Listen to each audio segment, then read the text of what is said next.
लोकप्रिय लाडके आमदार सन्माननीय अतुल बाबा भोसले लोकप्रिय लाडके आमदार सन्माननीय अतुल बाबा भोसले यांचा आपल्या विंगनगरीमध्ये आगमन होत आहे। बाबांचं मोठ्या उत्साहामध्ये टाळ्यांच्या गजरामध्ये आपण सर्वांनी स्वागत करावं असे मी नम्र विनंती करतो।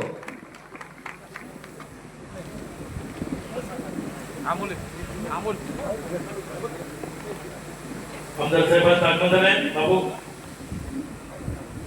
आत्ताच या ठिकाणी जायचं आहे। आता ज्यांचा नामोल्लेख केला ते सर्व रयत संघटनेचे कार्यकर्ते आपण दोन्ही बाजूला उभं राहू। जोडक्यापासून उभा राहतो रयत संघटना आरोग्याच्या उदयचे पाटील यांचे सन्मानित सर्व शिलेदार या ठिकाणी बाबांचा सत्कार सोहळा संपन्न होत आहे। हा सत्कार सोहळा कार्यकर्त्यांना संपर्क करावा।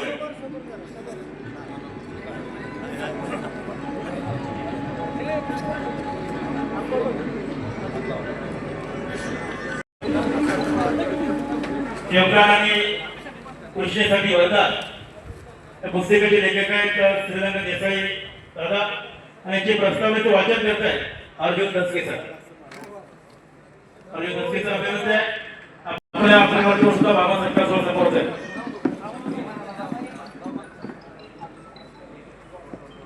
जोडावर सत्कार सोहळा समोर आहे। डॉक्टर सुरेश भोसले चित्तात कृष्णेसाठी वरदान या पुस्तकाचे प्रस्ताव वाचन करत आहेत अर्जुन दसके सर। नमस्कार। राजेंद्र परशुराम काबळे, निगमर कुलकर्णी काका, नंदकुमार माने या सर्व सभासदांच्या शुभेच्छा आदरणीय आमदार साहेबांचा सत्कार सोहळा संपन्न होत आहे।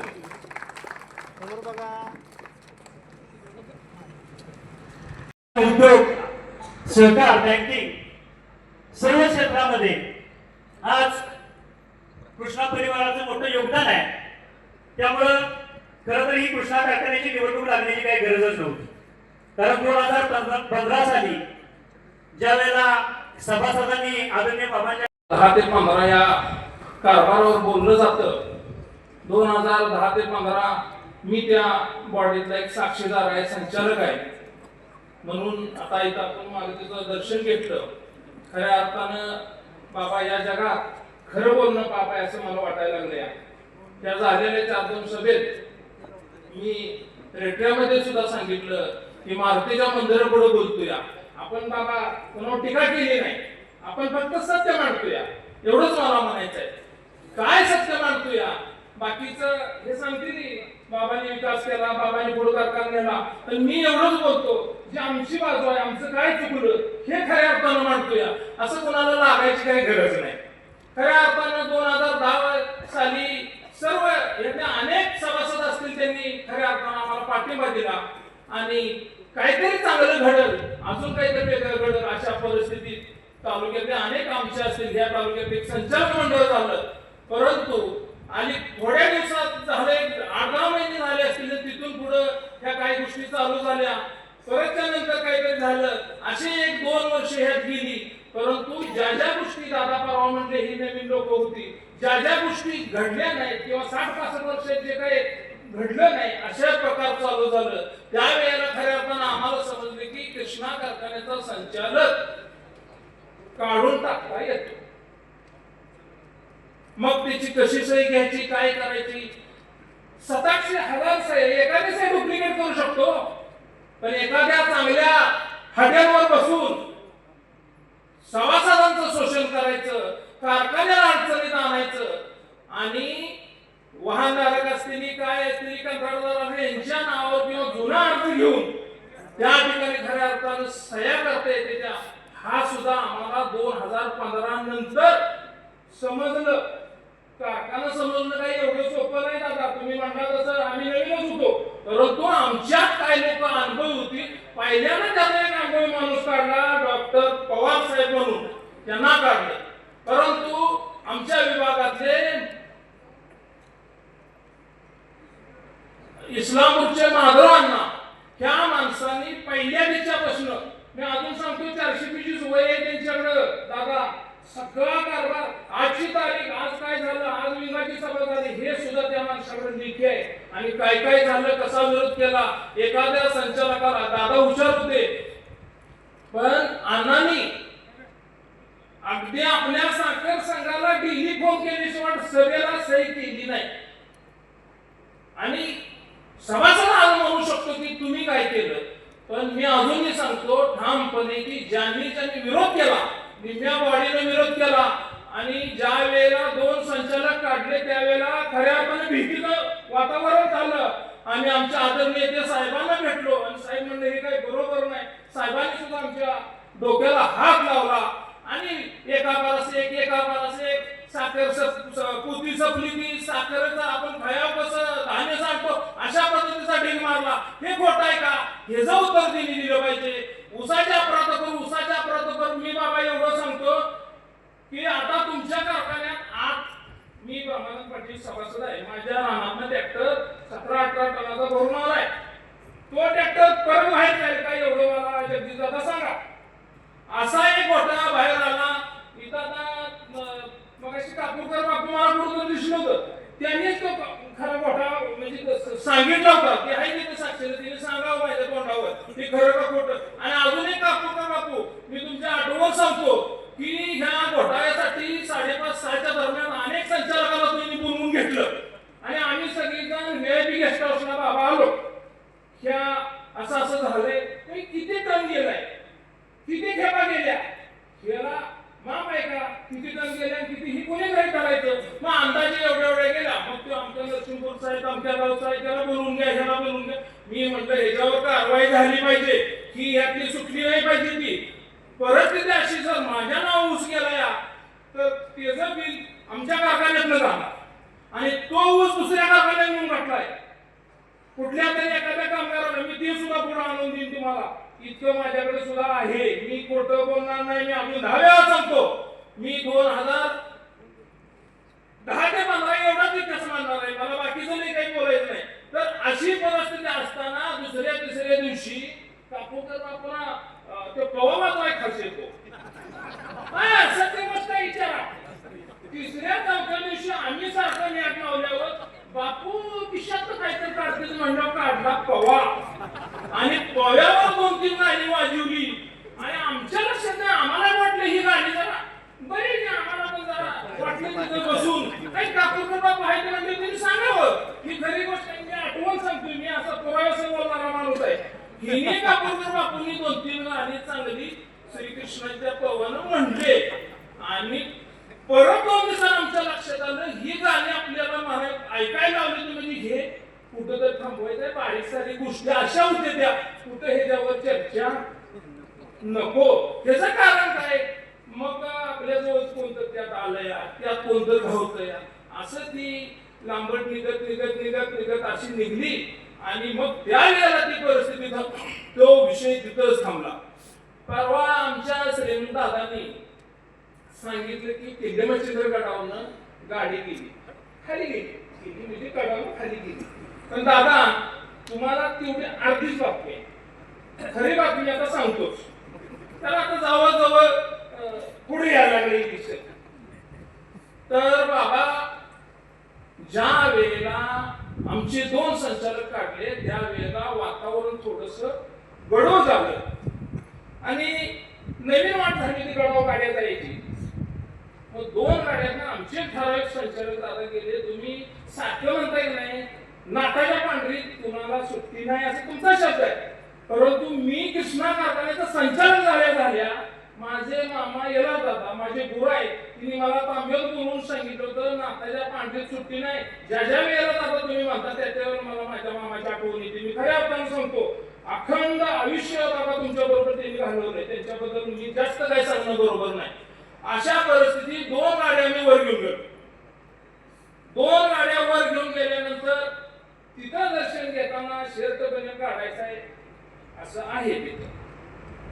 ज्या दर्शन कोणाला घ्यायचं आहे ते मी पण होतो. आणि मला सांगा आता 10 वर्ष झालं 11 वर्ष बाबा तुमच्या बरोबर संचालक आहे. तुम्ही कधी कोणाची शपथ अशा अपघाताने घ्यायला जाता का? शपथ तर कधी दादा तुम्हाला मागितले का? 10 वर्ष आम्ही कपडे काढून मग कोण काढत नाही त्याला कोणाचा सांगतो बघतो काय प्रमाण काढ कपडे. आम्ही गेलो दर्शनाला गुलाल लावला आणि दर्शन घेतलं. मग 5-6 आम्ही संचालक आहे. दर्शन घेतलं आणि म्हणले नाटाकडे तोंड करा आणि शपथ घ्या माझ्याशी प्रामाणिक राहील. तुम्ही कपडे काढा आत या आमच्याशी प्रामाणिक राहील असं म्हणणारा हा बाबर आहे. आणि जर ही सत्य नसेल तर मी राजकारण सोडेन. आणि दादा आता तुमच्या मुद्द्यावर येतो. हे दादा असं चाललंय जगदीश दादा तुम्ही सारखं म्हणताय ना आताच्या पांढरी सुट्टी नसती. हा प्रकार चाललाय तवर गाडी ब्रेक लावलेली हळूहळू मागे गेली आणि खाली गेली. येताना आम्हाला गाडी नाही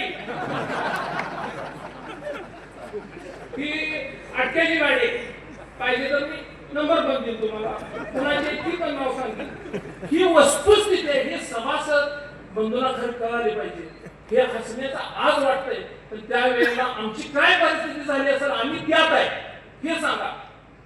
अलीकडे हे काय म्हणते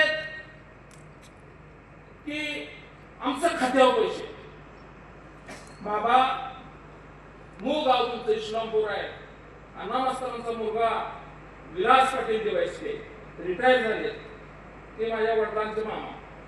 मी साहेबांच्याकडे गेलो. म्हणलं साहेब ही खोटी केस आहे. स्पष्ट बोलतो. मी त्यावेळी मी खोटी केस आहे. अरे ब्रह्मानंद तू काय येडायच काय खोटी केस बसती एक काय तुम्ही किती जणायचा तुम्हाला दबवायसाठी केस केलेली नाही. हे वास्तव बरोबर आहे. त्यावेळेला मात्र आम्हाला घाम फुटला. नाना आज माझ्या सगळ्या सहकार्यांचं संचालकांचं काय हाल चाललंय हे तुम्हाला माहित आहे का. ते म्हणते हे उकरून काढायचं नाही ते उकरून काढायचं नाही. मला सांगा 2015ला आम्ही त्याच मध्ये होतो. झालं आमचं त्यांचं काहीतरी. आम्ही 2015 पासून बाबांच्या बरोबर आहे. काही संचालक आमचे त्यांच्या बरोबर राहिले. आज उभा राहणाऱ्या पॅनेल मध्ये आमच्या 21 पैकी 2 किंवा 3 बाबा फक्त राहिले. बाकीचे सगळे हे दारात जाऊन आलेत. आम्हाला राजकारण नको म्हणणारी संचालक मंडळी आहे. आज त्यांना माहिती आहे 5 वर्ष जसे आम्ही मीटिंग चुकवली नाही तसे 11 वर्ष इकडं कोर्टाची तारीख चुकवलेली नाही. त्या कुटुंबाला काय वाटत असं सांगा. म्हणजे तुम्हाला राजकारण महत्वाचं आहे. असे किती संचालक देशोधडीने टेकले तरी चालतील पण तुम्हाला राजकारण महत्वाचं आहे. या सगळ्या संचालकाच्या कुटुंबाचा तुम्ही पारवर्तन विचार केला का हे मला या निमित्तानं सांगायचं आहे. खऱ्या अर्थानं मला एवढंच सांगायचं आहे की आम्ही अनेक वेळा आमच्या साहेबांच्या विषयी बसून हा प्रयत्न केला. हा विषय कुठं थांबला पाहिजे. आज खऱ्या अर्थानं हे इलेक्शन लावायची गरज नव्हती. एवढंही मी सांगतो. मी बाबा तुम्हाला मगाशी सांगितलं की आमच्या भागात आज एक थिएटर चाललाय. सांगावाला क बशीला मध्या हे एक चांगला आता वातावरण आमच्या तालुक्यात झालंय. निश्चितपणे मी एवढं सांगतो की आमच्या तालुक्यातनं तुमच्या किंबहुना तालुक्याच्या बरोबरीपेक्षा पण एकाच जागा घेतल्याशिवाय घेणार नाही एवढं या ठिकाणी मी सांगतो. थांबतो. जय हिंद जय महाराष्ट्र. धन्यवाद. आता वास्तव खरं जेव्हा बोलले सगळा पॅनेल जाहीरनामा प्रकाशन या ठिकाणी सोहळा संपन्न होत आहे. आदरणीय दादा आदरणीय आमदार साहेब आदरणीय बाबा यांच्या शुभ हस्ते प्रकाशन सोहळा संपन्न होत आहे. जेव्हा बोलले सहकार पॅनल पुढील 5 वर्षात विशिष्ट विकासाची छेद जेव्हा सहकार पॅनल जाहीरनामा प्रकाशन होतोय.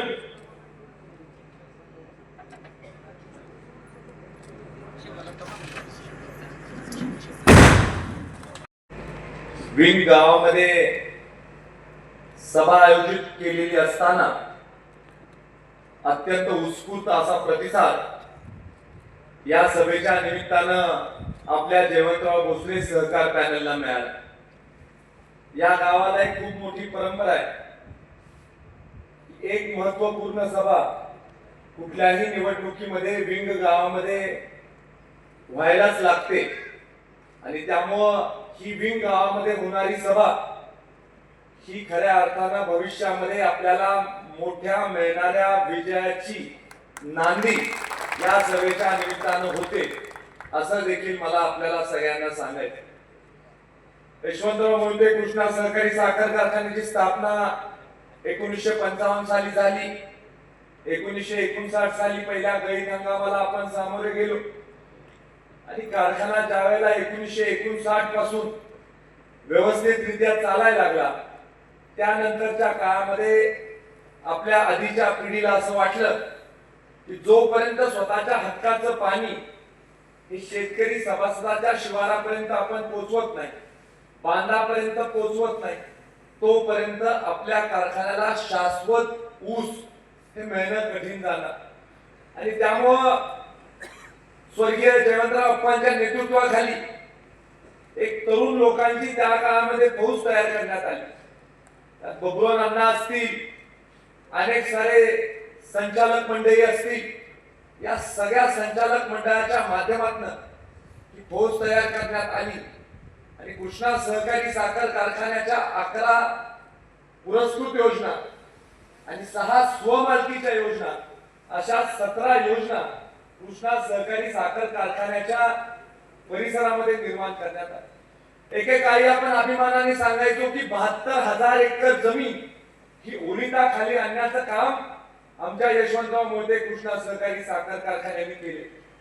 त्या काळामध्ये लोक वेगळी होती, परिस्थिती वेगळी होती, लोकांची भावना वेगळी होती आणि आपल्या योजना अत्यंत उत्कृष्टरित्या अनेक वर्ष चालत राहिल्या। पण शेवटी ज्या योजना 1960 साली निर्माण झाल्या, 70 साली निर्माण झाल्या, 80 साली निर्माण झाल्या, कालांतराने या योजना जुन्या झाल्यामुळे या योजनांची एफिशियन्सी, या योजनांची कार्यक्षमता कमी होताना देखील आपल्याला बघायला मिळेल। आपल्या गावामध्ये देखील उपसा जलसिंचन योजना आहे। आपल्या गावामधली उपसा जलसिंचन योजना 1980च्या 84च्या दशकामध्ये चालू झाली।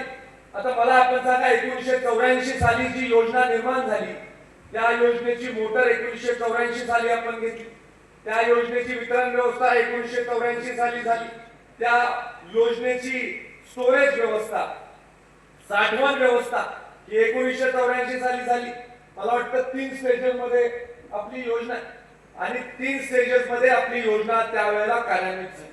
आता 1984 पासून आतापर्यंत 42 वर्ष झाली। 1984 साली बसवलेली मोटर ही 2026 साली बसवलेल्या मोटर इतकं काम देईल का, हा खऱ्या अर्थानं माझा प्रश्न आहे। वितरण व्यवस्था जी 84 साली आपण निर्माण केली ती आता कशी कार्यक्षमपणे काम करेल आणि त्यामुळं कालांतराने आपल्या योजनांवर जे काही लोकांच्याकडनं होणाऱ्या मागण्या आहेत त्या मागण्या देखील पूर्ण करत असताना आपल्याला अडचणीला सामोरं जावं लागलं। योजना चालवताना देखील आपल्याला खूप मोठ्या समस्येला सामोरं जावं लागलं। आज आपण पाणीपट्टी आकारतो ती कुठल्या आधारावर पाणीपट्टी आकारतो हे देखील आपण समजून घेणं गरजेचं आहे। पाणीपट्टी म्हणजे नेमकं काय, तर योजना चालवण्यासाठी संस्थापक जे असतील किंवा संचालक मंडळ जे असेल तिथलं त्यांना येणारा जो खर्च आहे त्याला आपण पाणीपट्टीच्या स्वरूपात योजना चालू ठेवण्यासाठी आकारतो। आता जे आपलं संचालक मंडळ आहे किंवा जे व्यवस्थापन मंडळ आहे त्या व्यवस्थापन मंडळाला कुठल्या गोष्टीची काळजी घ्यायला लागते, तर योजनेवर नेमलेल्या लोकांचे पगार आपल्याला द्यावे लागणार। योजनेसाठी जी काही वीज आपण मोटरसाठी वापरतो त्या विजेचा खर्च आपल्यावर पडणार। आपण वितरण व्यवस्थेमध्ये कुठं लिकेज झालं, रेग्युलर रिपेअर मेंटेनन्स आहे त्याच्यावर होणारा खर्च हा देखील योजनेवर पडणार। आणि त्याबरोबरच आपत्कालीन एखादी गोष्ट झाली, इमर्जन्सी काही एखादी मोटर शॉर्ट झाली किंवा एखादी गोष्ट घडली तर त्याचा देखील खर्च हा आपल्या पाणी पुरवठा योजनांवर पडणार।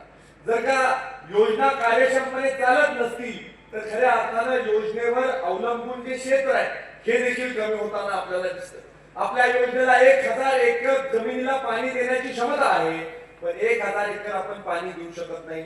आपण 100 एकराला पाणी देऊ शकत असू तर 100 एकरामध्ये असणाऱ्या शेतकऱ्यांवर पूर्ण 1000 एकरासाठी निर्माण केलेल्या योजनेचा भार पडतो आणि त्याच्यामुळे आपल्याला पाणीपट्टी आकारावी लागते।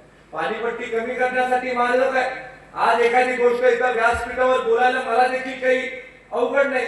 आज एवढी मोठी गर्दी इथं सभासद बांधवांची जमलेली आहे। आज निवडणूक देखील पुढच्या आठवड्याभरामध्ये निवडणुकीला आपल्याला सामोरे जायचंय। मला देखील काय अवघड आहे, मी सुद्धा इथं घोषणा करू शकतो आम्हाला सत्य निवडून दिल्यास आम्ही पाणीपट्टी माफ करू। कशी करणार माफ पाणीपट्टी, करता येते का माफ, पैसे कुठून येणार, त्याला योजना कशी चालू ठेवणार, याचं उत्तर कोण देणार, याचं उत्तर द्यावं लागेल ना। पैसे कुठनं उपलब्ध होणार याचं उत्तर पहिल्यांदा संचालक मंडळाने विचार करून द्यावं लागेल। आणि याला एकच उपाय आहे, केंद्र सरकारचे पैसे जोपर्यंत आपण आपल्या योजनांमध्ये गुंतवत नाही तोपर्यंत आपल्या योजना सुस्थितीमध्ये येणं कठीण आहे. हे लक्षात आपण घेतलं पाहिजे. महाराष्ट्राच्या विधानसभेमध्ये या विषयावर मी आवाज उठवला. महाराष्ट्राच्या विधानसभेमध्ये स्वर्गीय अजितदादा हे अर्थमंत्री असताना अजितदादांच्या पर्यंत हे माझं भाषण गेलं. त्या भाषणामध्ये मी एवढंच म्हटलं की जर का 7.5 HP पर्यंतच्या कृषी पंपाला वीज बिल माफी आपण देतो, तर 1000 शेतकरी ज्या 250 HPच्या मोटरवर अवलंबून आहे त्याला वीज बिल माफी आपण का देत नाही, त्याला देखील वीज बिल माफी आपण दिली पाहिजे. अशा पद्धतीचं मी मागणी विधानसभेमध्ये केली. आदरणीय अजितदादांसमोर मांडलं, आदरणीय मुख्यमंत्री साहेबांसमोर मांडलं. मी म्हटलं की मी महाराष्ट्रातल्या सगळ्या पाणी पुरवठा योजनांना घेऊन येतो तुमच्याकडे आणि महाराष्ट्रातल्या सगळ्या पाणी पुरवठा योजनांची अडचण ही आपण ऐकून घ्या. खऱ्या अर्थानं पाणी पुरवठा योजनेचा विजेचा खर्च हा मोठ्या प्रमाणावर होतो. आज विजेचा दर काय? प्रति युनिट ₹1.88 हा विजेचा दर हा आपल्याला महाराष्ट्र सरकारला महावितरणला भरावा लागतो. पूर्वीच्या काळामध्ये विजेचा दर काय होता? तर पूर्वीच्या काळामध्ये 2010-11 साली विजेचा दर पाणी पुरवठा योजनांसाठी प्रति युनिट 72 पैसे होता. आता हे जे मंडळी आता म्हणतात आहे की आम्ही 7,500 रुपये पाणीपट्टी करू, हे ज्यावेळेस सत्तेत होते आजपासून 16 वर्षापूर्वी ज्या वेळेला विजेचा दर 72 पैसे होता त्यावेळेला हे पाणीपट्टी घेत होते 7,000 रुपये. मग त्यावेळेस तुम्ही 2,000 रुपये का घेत नव्हता? तुम्हाला कोणी अडवलं होतं? त्यावेळेला तुम्ही 7,000 घेत होता आणि आज विजेचा दर ₹1.88 झाल्यावर तुम्ही म्हणता आम्ही 7,500 केला. ही शुद्ध फसवणूक करायची चाललेली आहे. लोकांच्या डोळ्यामध्ये धुळपेट करायची चाललेली आहे आणि याच्यामधनं मार्ग काढण्याचा पूर्ण आराखडा आज आम्ही तयार केलेला. ऍक्सिलरेटेड इरिगेशन बेनिफिट प्रोग्राम याचे पैसे राज्याच्या शिफारसीवर केंद्र सरकार महाराष्ट्रातल्या सगळ्या पाणी पुरवठा योजनांना देऊ शकते, ज्या पाणी पुरवठा योजना चांगल्या पद्धतीने चालतात. आणि जर का हे पैसे आपल्याला मिळू शकले तर कृष्णा खोरे विकास महामंडळाच्या अखत्यारीमध्ये या सगळ्या योजना आणायच्या आणि मोठ्या प्रमाणावर गुंतवणूक या सगळ्या योजनांमध्ये आपण जर का केली तर निश्चित रूपी आपल्या योजना आणखीन चांगल्या पद्धतीने नव्यासारख्या चालू शकतील आणि त्यातूनच आपली पाणीपट्टी कमी होऊ शकेल. हा एकमेव मार्ग आपल्या योजना चांगल्या करण्यासाठी आपल्याला आज जर का आपल्याला नवीन पंपिंग स्टेशन करायचं असेल, नवीन मोटर्स बसवायचे असतील, सोलर फीडर बसवायचा असेल, स्टेजेस कमी करायचे असतील, नवीन पाईपलाईन करायची असेल, आपल्याला स्टेजेस कमी करत असताना पाईपलाईन अशा पद्धतीने केल्या पाहिजे की पुढच्या 25 वर्षाची ड्युरेबिलिटी त्या योजनेचा विचार करून पुढच्या 25 वर्षाचा विचार करून ती योजना आपल्याला करावी लागणार. आणि भविष्यातली आपली जी स्टेप आहे शेतकऱ्याचं उत्पन्न जे वाढवायचं आहे आपल्याला ते एआयच्या माध्यमातून वाढणार. एआयच्या माध्यमातून उत्पन्न वाढायचं असेल तर तुम्ही ड्रीप इरिगेशन करत नाही तोपर्यंत एआयचा पुरेपूर वापर आपण करू शकत नाही. योजना नवीन करावी लागेल, एआयचा वापर करावा लागेल, ड्रीप इरिगेशन करावं लागेल, केंद्राची राज्याची सबसिडी ड्रीपसाठी आणावी लागेल आणि शेतकऱ्याच्या खिशाला चाट न लागता योजना नवीन करून लोकांना प्रदान करावी लागेल. हे काम खऱ्या अर्थानं आता करण्याची गरज. आणि त्यामुळं कुठेही इथं जादूची काढणी नाहीये की काही आम्ही बोललो आणि ती गोष्ट झाली. आणि दुसरी गोष्ट अशी देखील आहे की आपण साधी माणसं आहे, आपण मंदिरामध्ये जाणार, आपण पूजा अर्चा करणार, आपल्याकडे काही मांत्रिक थोडी आहे, तांत्रिक थोडी आहे की लगेच लिंबू फिरवला आणि गोष्ट घडली. ती पण आपली परिस्थिती नाही. मी सगळ्यांना जागृत केलं आमच्या उमेदवारांना की जे हौशीनं उभे राहिले त्यांनी सगळ्यांनी सावध राहा. जे जुने आहेत बॉडी त्यांचं बरं आहे, त्यांना सवय, पण जे हौशीनं उभे राहिले बाळासाहेब तुम्हाला पण अनुभव नाही या गोष्टी. तुमच्या घरावर लिंबू, दोऱ्या, टाचण्या आणि काय अंगाला हे काही जर का पडलं तर अतिशय सावध राहावा. या गोष्टी शेवटच्या 5 दिवसामध्ये मोठ्या प्रमाणावर होतात. या गोष्टी मला देखील अनुभवलेल्या आपण. कारखाना चांगला कसा चालतो तर कारखान्यामध्ये काम करणारे जे आपले सेवक मंडळी आहेत त्यांनी काम चांगलं केले की आपला कारखाना चांगला चालतो. कारखान्यामध्ये दुसरा काही प्रयोग करून कारखाना चांगला चालतो. खुर्ची टिकवायची असेल तर रामबाण मार्ग काय? या जनतेची सेवा केली की खुर्ची तुम्हाला टिकवता येते. जनतेवर प्रेम केले की खुर्ची तुम्हाला टिकवता येते. जनतेची सेवा केली की खुर्ची तुम्हाला टिकवता येते. नारळ लावून नाही ना खुर्ची टिकवता, लिंबू लावून नाही ना खुर्ची टिकवता येत. खुर्चीच्या खाली काहीतरी करून खुर्ची टिकत नाही. त्या खुर्चीवर बसायचा अधिकार त्यालाच आहे जो जनतेची सेवा करू शकतो. त्या खुर्चीवर बसायचा अधिकार त्यालाच आहे जो जनतेची जाण ठेवतो. त्या खुर्चीवर बसायचा अधिकार त्यालाच आहे जो कारखान्याच्या आणि सभासदाच्या भवितव्याचा विचार करतो. हे खऱ्या अर्थानं समजण्याची गरज देखील मला निश्चित स्वरूपी जाणवते. आज मला अत्यंत आनंद झाला आमच्या ब्रह्मानंदजींचं भाषण ऐकायचा योग परत एकदा मला आला. मागचं भाषण देखील अत्यंत चांगलं भाषण त्यांनी केलं, आता देखील अत्यंत चांगल्या पद्धतीचं भाषण त्यांनी केलं आणि प्रत्येक वेळेला नवीन नवीन गोष्टी शिकण्याचा योग हा ब्रह्मानंदजींच्या भाषणामुळे मला येतो की असं सुद्धा होऊ शकतं.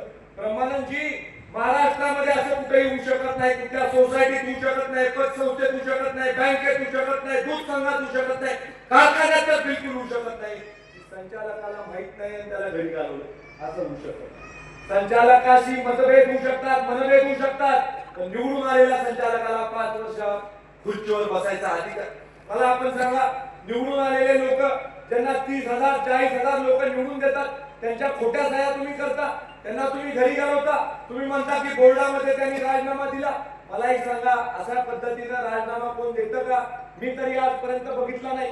एखाद्याला राजीनामा द्यायचा असेल तर तो जाहीररित्या प्रेस कॉन्फरन्स घेईल, वर्तमानपत्रासमोर जाईल, बाजू मांडेल आणि मग राजीनामा देईल.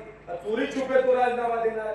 आणि अशा पद्धतीनं जर का तुम्ही तुमच्या स्वतःच्या संचालक मंडळावर वर्तन करत असाल, अशा पद्धतीचा कारभार स्वतःच्या संचालक मंडळाशी करत असाल, तर तुम्ही काय लोकांची जाणीव ठेवणार आहात? तुम्ही काय लोकांचं भलं करणार आहात? तुम्ही तुमच्या 5 वर्षाच्या कारकिर्दीमध्ये काय गुण उधळले? तुम्ही 10-11 पासून 13-14 पर्यंत सत्तेमध्ये होता. या 5 वर्षामध्ये तुम्ही 58 कोटी रुपयाचा तोडणी वाहतुकीचा घोटाळा केला. अनेक लोक इथं विचार करत असतील की 58 कोटीचा घोटाळा कसा काय 5 वर्षामध्ये झाला. आम्हाला देखील आश्चर्य वाटतं की ज्या वेळेला आम्ही सत्तेमध्ये आलो आणि बँकेच्या अधिकाऱ्यांशी चर्चा केली की 58 कोटी रुपये कसं काय झाले, तर बँकेच्या अधिकाऱ्यांना देखील त्याचं आम्हाला उत्तर देता आलं. मी ज्या वेळेला बँकेच्या अधिकाऱ्यांशी चर्चा करायला गेलो त्यावेळेला बँकेच्या अधिकाऱ्यांनी सांगितलं की अतुल जी, अगर आपको 20 करोड़ रुपए चाहिए तो आप 80 करोड़ ले लो और 20 करोड़ रुपए आपको दे देंगे, 60 करोड़ रुपए हम भर के ले लेंगे. आता सोसायटी आपण चालवता, नवजुनं आपण ऐकलेलं आहे, हे 20 ला 80 असतो का कधी उद्योग? एवढं कधी असतंय का? म्हणजे कशा पद्धतीचा उद्योग? ज्या तोडणी वाहतुकीसाठी 20 कोटी लागतात तिथं 80 कोटी तुम्ही घ्यायला निघाला होता. आमच्या संचालक मंडळाने हात वर केले. आमचं संचालक मंडळ म्हटलं की कारखाना जामीन आहे, तो सच्च्या व्यवहाराला जामीन आहे.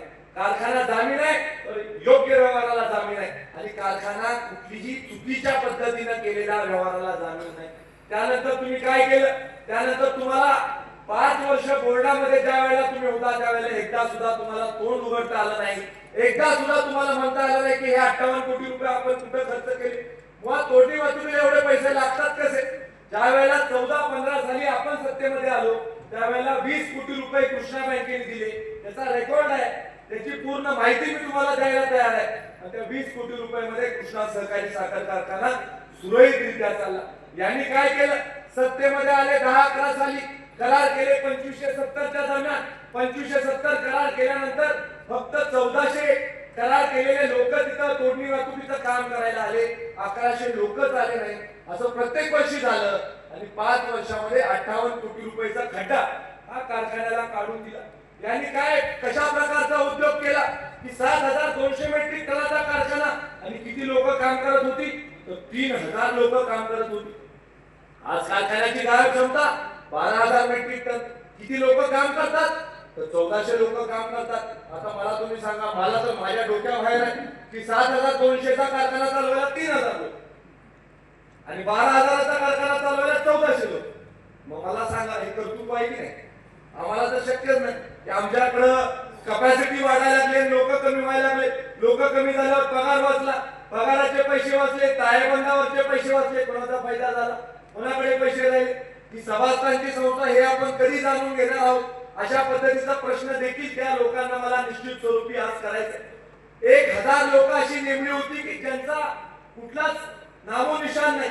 1000 लोक अशी नेमली होती की त्यांचं मस्तकच अजून आतापर्यंत सापडलेलं नाही. 1000 लोकांवर महिन्याला 50 लाख रुपये तुम्ही खर्च करत होता, वर्षाला 6 कोटी रुपये खर्च करत होता.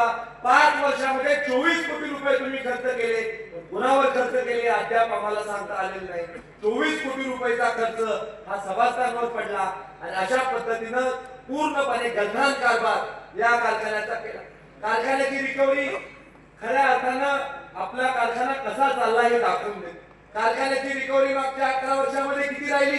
तर 12.48 आपली ऍव्हरेज रिकव्हरी 11 वर्षामध्ये राहिली आणि यांच्या काळामध्ये रिकव्हरी किती राहिली 11.5 राहिली. मला आपण सांगा, तीच माती तोच ऊस तोच शेतकरी तीच यंत्रसामुग्री तोच सेवक आणि मग 1 पॉईंटचा फरक कसा पडला? 365 रुपयाचा प्रति युनिट फरक पडतो. 1 युनिटनी जर का रिकव्हरी कमी झाली 1 पॉईंटनी तर 365 रुपये आजच्या FRP प्रमाणे शेतकऱ्याला कमी मिळतात.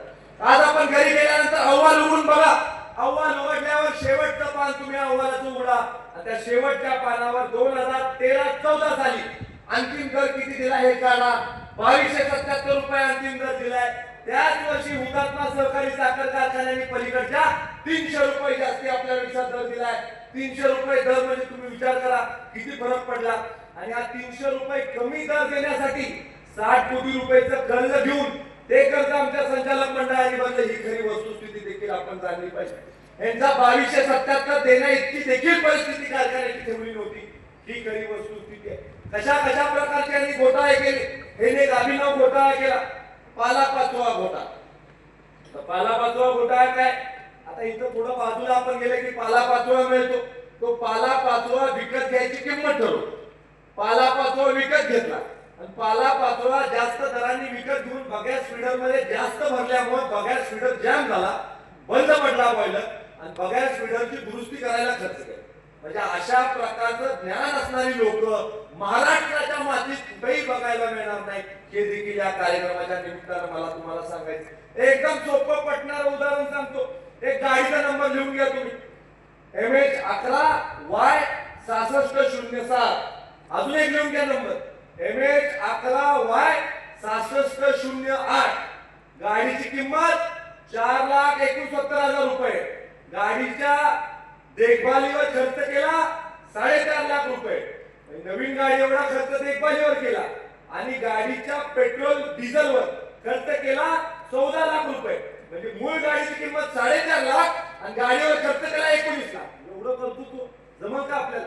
मला तर जमणार नाही. आमच्या तर कुठल्या जवळच्या माणसाला जमणार नाही.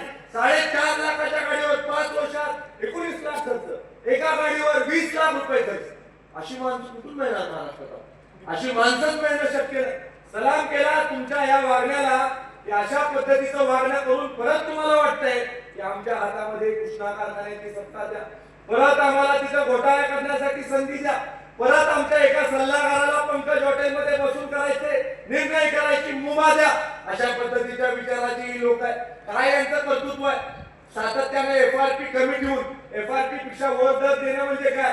इतर कारखान्याच्या बरोबरीने पहिला हप्ता देण्यासाठी जे पैसे दिले तो FRPच्या वर दर दिला म्हणून सांगायचं आणि लोकांची फसवणूक करायची की आम्ही FRPच्या वर दर दिला. एकही गोष्ट अशी नाही जी चांगली त्यांनी त्यांच्या कारकिर्दीमध्ये केली. त्यांनी डिस्लरीची इतकी वाईट अवस्था केली की डिस्लरी क्लोजरची नोटीस मिळाली संचालक मंडळाला. मी आदरणीय रामदासभाई कदम साहेबांजवळ गेलो, पर्यावरण मंत्री म्हणून ते कामकाज पाहत होते आणि रामदासभाईंना मी म्हटलं की रामदासभाई आमच्या सभासदाचा कारखाना आहे, तुम्ही आम्हाला मदत केली पाहिजे. मला म्हटले, आता काय म्हटले हे मी सांगू शकत नाही. एक वेगळ्या भाषेमध्ये रामदासभाई म्हटले की कोण चालवत आहे? म्हटलं की मागचं संचालक मंडळ आहे. अजून एक 2-3 गोष्टी सांगितल्या त्यांनी भारी मला. म्हटले की ठीक आहे, तुझ्यासाठी म्हणून आपण हा सभासदाचा कारखाना आहे म्हणून आपण हे सगळं याच्यावर जे काही क्लोजर नोटीस आली आहे की आपण विड्रॉ करू, पण या नियमाची पूर्तता तुम्ही करा. आणि मग नियमाची पूर्तता केल्यानंतर डिस्लरी आपली स्थिर स्थावर झाली. आपण इतक्या अडचणीमधून आपल्या कृषी महाविद्यालयाची स्थापना केली. कृषी महाविद्यालय 1 वर्ष ऍडमिशन झाला नाही, 100 ऍडमिशनच्या आपल्या बंद झाल्या. परत आपण सत्तेमध्ये आल्यावर कृषी महाविद्यालय चालू केलं आणि कृषी महाविद्यालय चालू केल्यानंतर खऱ्या अर्थानं परत एकदा आपल्यामधले अनेक मुलं कृषी पदवीधर झाले. अनेक मुलांना संधी मिळाली काम करायची. चांगल्या पद्धतीचे मुलं शिकू लागले आणि खऱ्या अर्थानं मला आज आदरणीय सुरेश बाबा त्यांच्या सगळ्या संचालक मंडळाचे आभार मानावेसे वाटतात की मागच्या 11 वर्षामध्ये अत्यंत पारदर्शक आणि चांगला कारभार आमच्या संचालक मंडळाने केला. मागच्या 11 वर्षामध्ये 14 पारितोषिक आमच्या संचालक मंडळाने मिळवली. प्रत्येक विभागाचं पारितोषिक मिळवलं. आम्ही उत्कृष्ट कार्यक्षमतेचं पारितोषिक मिळवलं. आम्ही उत्कृष्ट आर्थिक नियोजनाचं पारितोषिक मिळालं. बेस्ट डिस्लरीचं आम्ही पारितोषिक मिळवलं. उत्कृष्ट साखर विक्रीचा धोरण करण्याच्या बाबतीवरलं पारितोषिक मिळालं.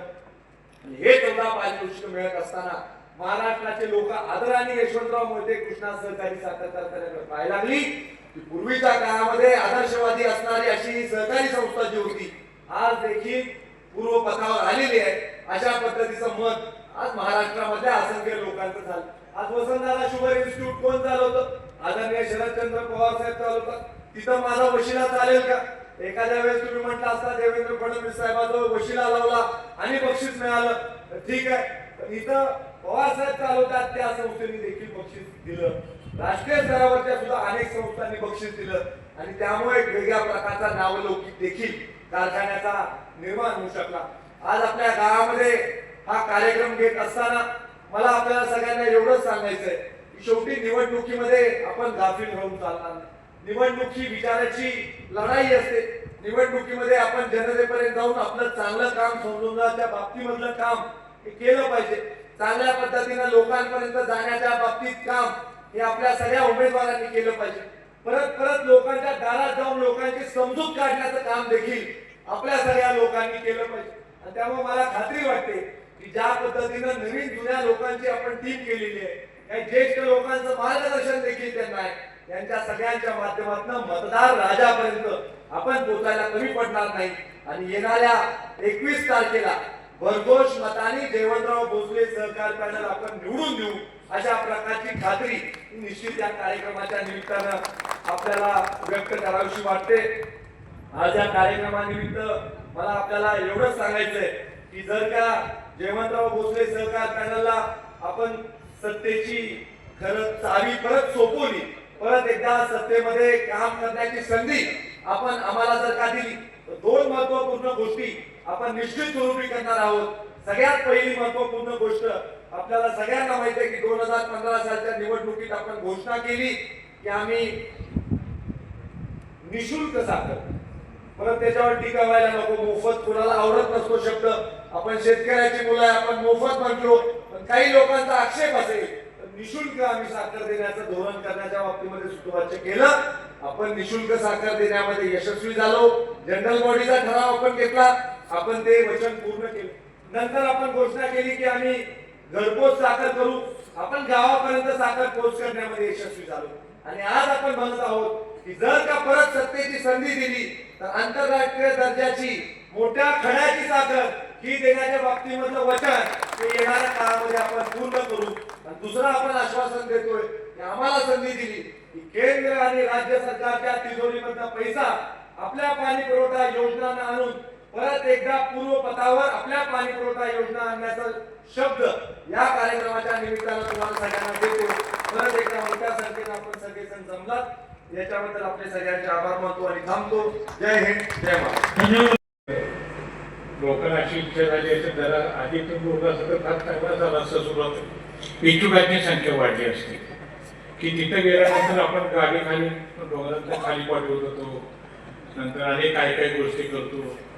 ते मी परवा सुरेशला सांगितलं टेम्परातमध्ये ते सुरेश तुझे अनुभव एवढे मोठे आहेत की थोड्या वेळामध्ये एखादं पुस्तक घेईन आणि महाराष्ट्राच्या सगळ्या कारखानदारीला वाट की साखर कारखाने खायचे कसे असतात त्याच्यावर जोडीला ब्रह्मानंद पाटलाला घेतलं तरी फार चांगलं. आणखीन त्याच्यामध्ये हे होईल. सांगायचं उद्देशाला विरोध बाकीचा सोडून द्या. या ठिकाणी मी एक आज या ठिकाणी उभा आहे. तो कारखान्याच्या सुरुवातीपासूनच एक साक्षीदार म्हणलं तर हरकत. 55 साली आमची शाळा सुरू झाली आणि 55 सालापासून घरामध्ये कारखानदारीचं काम चालू झालं आणि ते नेहमी सातत्याने बघायचो की ते 11 रुपये गोळा करून आणायचे आणि ते आजी कुलकर्णी होते, आजी दादा म्हणायचे त्यांना. त्याला 15 मिनिटं मोजायला लागायचे ते जुना पैसा, ते बोकाचा पैसा, गिन्नी, चवली, आलेली, पावली वगैरे. माझ्या 5 वर्षाच्या कारकिर्दीमध्ये मी एकही रुपयाची नोट बघितली नाही. म्हणजे इतक्या बारकाईने कारखाने त्यावेळी काढायचं प्रयत्न चाललं होतं. लोकांचे विचार तसेच असे होते. किंवा 68 एकरमध्ये कारखाना, आता कुठलाही कारखाना काढायला निघाला की 350-400 एकराच्या आत जमीन घेत नाही. आपल्या कारखान्याला सर्वात कमी जमीन आहे, 68 एकर जमीन आहे फक्त. ते पैसे गोळा जमा करेच तोपर्यंत डायरेक्टली गप्पा मारत बसायचे. पण ते म्हणायचे अरे सगळं ठीक आहे, आपण पाला जाऊ, बघायचं काय करायचं. आज बघायचा सोन्याचा भाव आलाय. आपणच्या काळामध्ये सुद्धा सुरुवातीला बघायचा सुद्धा किंमत फारशी नव्हती, परंतु मुरमाच्या ऐवजी पाणी रस्त्यावरती बघ्याच टाकायचे. आणि अशा पद्धतीने हा कारखाना चालू केला. आणि चालू केल्यानंतर जेव्हा भाऊ मंत्रिमंडळात गेले, त्यावेळी हल्लीसारखं नाहीये की आपलं मंत्रिमंडळात गेले ते मंत्री पण राहायचे आणि ते चेअरमन पण राहायचं. त्यांनी चेअरमन पदाचा राजीनामा दिला आणि स्पष्टपणे सांगायला हरकत नाही, तेव्हा आबासाहेबांनी सांगितलं की तुम्ही व्हा. ते म्हणले मी अशिक्षित आहे, जयवंतराव फक्त या ठिकाणी सुशिक्षित आहे, आपण जयवंतरावला चेअरमन करा, आम्ही सगळे त्यांना पाठिंबा देतो. आणि त्यांनी नंतर काम केलं, भाऊच्या सहकार्याने काम केलं. आणि 1-2 नाही 29-30 वर्ष त्यांनी कारखान्याची धोरा वाहिली. आणि धोरा वाहत असताना इतक्या संस्था काढल्या, मग ते पोल्ट्री असो, पिगरी असो, मग तुमच्या बँक असो, शाळा असो, अनेक संस्था काढल्या. आणि या प्रत्येक संस्थेच्या याला उद्घाटनाला चव्हाणसाहेब यायचे. आणि चव्हाणसाहेब आल्यानंतर सातत्याने एक 8-10 मंत्री हजर असायचे. आणि सगळ्यांचं उद्घाटन सगळं झालं बघितल्यानंतर चव्हाणसाहेबांचं भाषण फार सुंदर करायचं. चव्हाणसाहेब साहित्यिक भाषण बोलायचे. आणि ते सांगताना सांगायचे की इथं सत्तेचं केंद्रीकरण झालेलं आहे, म्हणजे अनेक संस्था या ठिकाणी निर्माण झाल्या आहेत, त्याचं थोडंसं विकेंद्रीकरण झालं पाहिजे, म्हणजे इतर भागामध्ये सुद्धा या संस्था गेल्या पाहिजेत, हा सांगण्याचा त्यांचा उद्देश होता. आणि सांगण्याचा उद्देश असा होता की जयवंतराव भोसलेंच्या पाठीवरती थाप मारण्याचा तो एक प्रकार. त्या कारखान्याला नंतर आपणच्या नंतर मी आलो. माझी कारकीर्द तुम्हाला सगळे माहिती आहे की सुवर्णकाळ म्हटला जातो. खरं म्हणजे बुद्धिमत्ता भाऊची होती, फक्त अंमलबजावणी मी करत होतो. त्यातला तो फरक आहे. त्यानंतर इंद्रजित झाला, त्यांनी को जनरेशन केलं. 11 वर्ष सुरेश झाला, त्यांनी मागचा जो घोटाळा झाला ब्रह्मदेव पाटलांनी जो केला होता तो सगळा त्यांनी वर्णन करून सांगितला. ते त्यांनी नाही खरंच आहे, म्हणजे हे शिकण्यासारखं सुद्धा आहे. म्हणजे पुन्हा उद्या जर काय घेऊन सांगेल की ब्रह्मदेव पाटील तुम्ही सुद्धा एखादं पुस्तक लिहायला हरकत नाही, की माणसाला असं वाटेल की आपण त्या कारखान्यात गेलं पाहिजे आणि कसं एकदम दोन्ही हाताने लुटतोय हे बघण्याचं सामर्थ्य आपल्याला मिळावं. सांगण्याचा उद्देश आहे की हे चेष्टाचा एक विनोदाचा भाग सोडून द्या, परंतु ही संस्था ही प्रपंचाशी निगडीत असलेली संस्था आहे. आणि मगाशी बरेच जण सांगते, काही काही सांगायचं राहून गेले. सुरेशने आता तुम्ही सुद्धा सुंदर भाषण केलं. त्यांनी सांगताना सांगितलं की त्या लोकांच्या काळात त्यांनी जे घोटाळे जे केले, आम्हाला 11 कोटीचं कर्ज होतं आणि त्याच्यामध्ये 8 कोटी सबसिडी मिळाली होती. पण यांनी सांगितले की त्याचा पैसा मी घेणार नाही, इंग्रजीचा पैसा होता, पैसा शासनाचा पैसा त्यांनी घेतला नाही. आणि 11 कोटीचं कर्ज हे कसं बसतं. महाराष्ट्रातल्या सगळ्या कारखान्यांनी आपल्या त्या प्रकरणाची कॉपी केली, फक्त नावं स्वतःची गाठली आणि सगळ्यांनी ते सबसिडी मिळवली. म्हणजे अशा पद्धतीनं काम करण्याचा या कारखान्यामध्ये बरेच प्रकार घडत गेलेले आहेत. आणि हा असले प्रकार पुन्हा घडू नयेत यासाठी आपल्याला सुरेश भोसलेंच्या पाठीमागं खंबीरपणे उभं राहिलं पाहिजे. कारण तेच एक आणि शेवटी संस्था चालवण्याचं सुद्धा एक कसं बसतं. त्यांचा तुम्ही ट्रस्ट बघा, त्यांच्या शाळा बघा, त्यांच्या कॉलेजेस बघा. मी तर आठवणीनं सांगतो, सुरेश आपल्याला तुम्ही सहकार महर्षी म्हणून बघा, आपल्याला तुम्ही शिक्षण महर्षी म्हणा. कारण शिक्षण क्षेत्रामध्ये त्यांनी एवढे काम केलेलं आहे. आणि आमच्या गावातल्या लोकांना मी सांगत असतो सुरेश की पोरं आता स्वतःच्या मेरिटवरती परदेशी चाललेले आहेत, यांचा सत्कार घेत चाला तर गाव किती छान असेल. जेव्हा तुम्हाला उद्देशून सांगतो, गाव एवढं छान आहे ते नाही ना, म्हणजे तो आपा पार्टीचा आहे, तो कोणाचा, तो दादा पार्टीचा आहे. अरे पार्टीचा न्यायचा काय संबंध झाला सांगा. परवा ते कापूरकरांची मुलगी आली की भेटायला, म्हटलं मी तुझा सत्कार घ्यायला सांगितलं तर लोकांनी सगळ्यांना सांगितलं की सुरेश कापूरकर हा आपणचा मनुष्य आहे, आपण सत्कार घ्यायचा नाही. म्हणजे अशा गावामध्ये आम्ही वावरतोय, अशा लोकांच्या मध्ये वावरतोय. आणि असं असून सुद्धा त्या ह्याच्यामध्ये आपण साखर कारखानदारीमध्ये आवर स्थान पटकावलेलं आहे आणि ते असंच टिकावं एवढीच अपेक्षा व्यक्त करतो आणि रजा घेतो. जय हिंद. धन्यवाद. स्वच्छ आणि पारदर्शक कारभार इतक्या मोठ्या प्रमाणात लोक का जमतायत? एखाद्या कारखान्याचं इलेक्शन म्हणजे शेवटी मर्यादित असतं, पण ह्या कारखान्याच्या इलेक्शनमध्ये मोठी उत्सुकता असते आणि लोकांची संख्या म्हणजे एखाद्या विधानसभेचा मतदारसंघामध्ये जशा सभा होतात तशा इथं सभा होऊ लागल्या.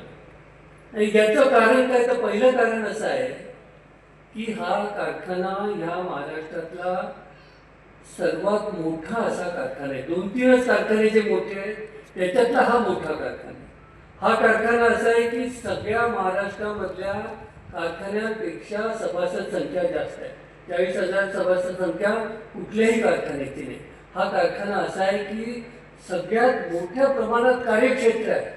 5 तालुक्यातलं कार्यक्षेत्र आहे. 5 आमदारांच्या मतदारसंघातली गावं या कारखान्याच्या मतदारसंघात येते.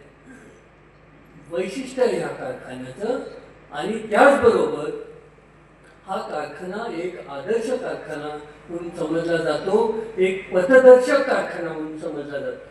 या कारखान्यामध्ये ज्या ज्या गोष्टी होत होत्या त्याचं अनुकरण अनेक कारखान्यांनी, नवीन जे कारखाने तयार झाले त्यांनी केलं आणि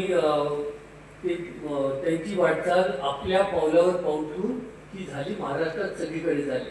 या कारखान्याचं असं वैशिष्ट्य आहे की या कारखान्यातनं जो आमचा अधिकारी दुसऱ्या कारखान्यात गेला तिथं तो जाऊन पुढच्या पदावर गेला. आमच्या कारखान्याने 10 ते 15 कारखान्यांना MD दिलेले आहेत. नवीन जे कारखाने झाले त्याच्यात आमचा फायनान्स मॅनेजर असेल, नवीन कारखान्यात MD झाला.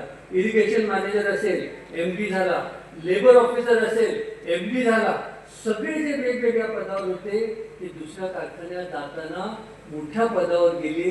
ही या कारखान्याची ओळख.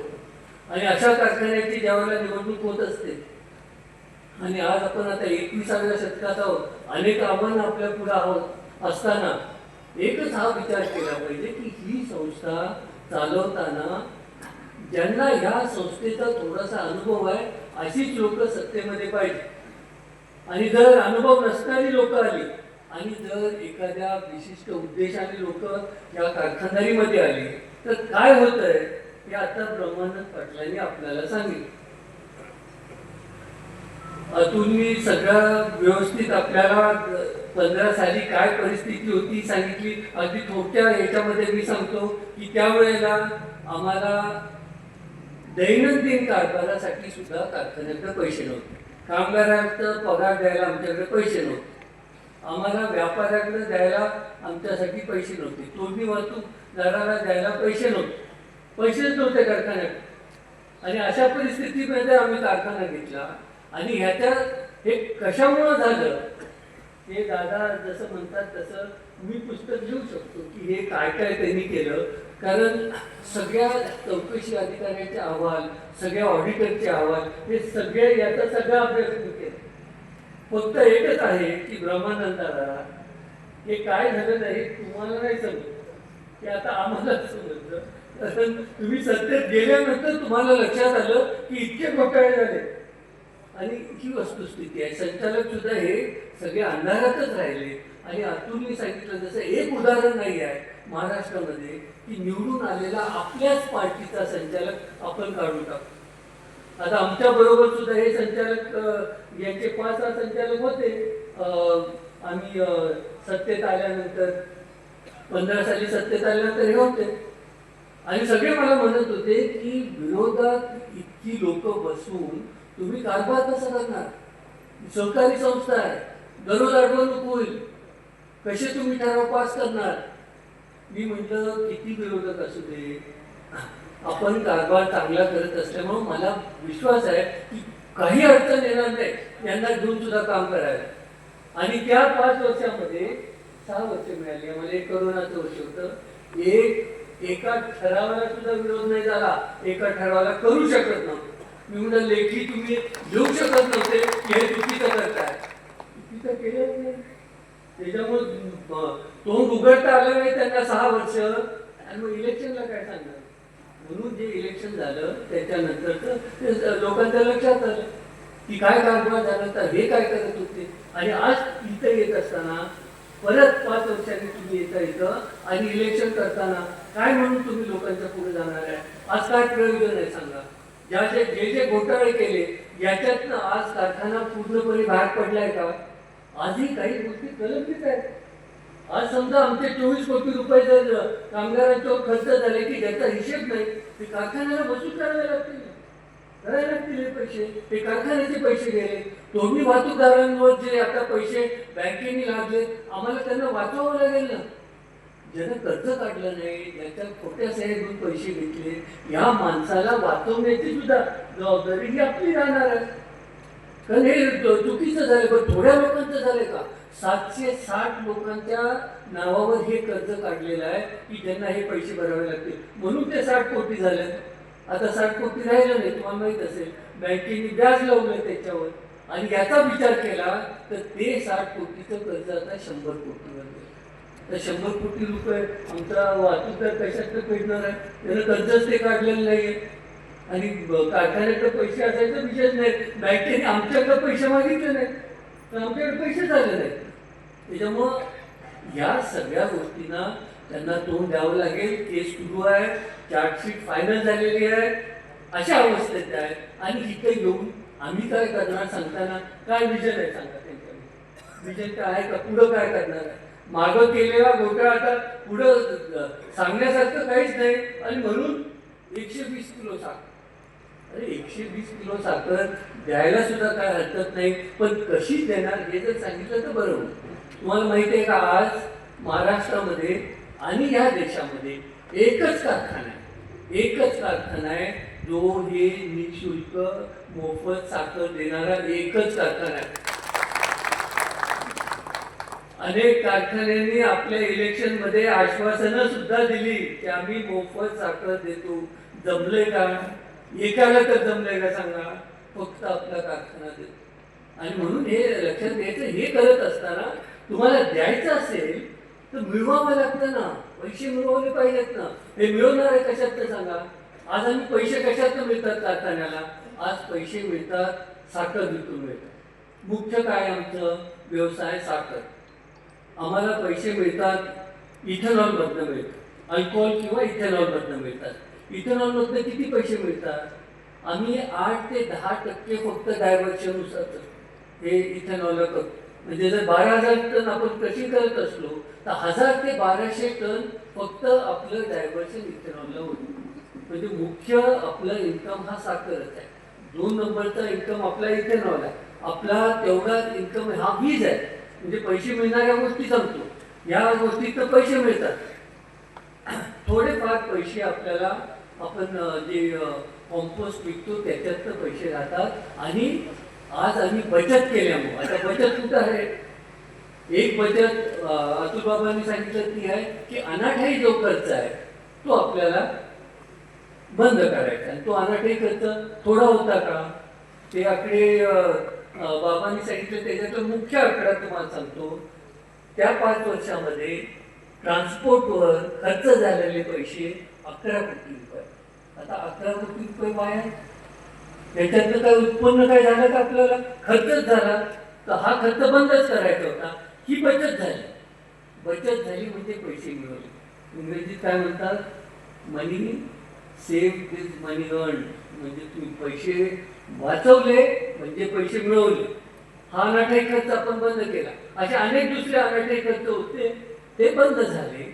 पण याच्या बरोबर नवीन पैसे तुम्हाला कशात तुम्ही मिळवणार आहे सांगा? आज आम्ही म्हणतो आम्ही उच्चांकी दर देणारच आहोत. तर याला कारण काय आहे? पहिल्यांदा आपल्याला कारखाना चांगला चालवून कार्यक्षमतेनं चालवून आपल्याला रिकव्हरी आपली वर राहिली पाहिजे. आता आपली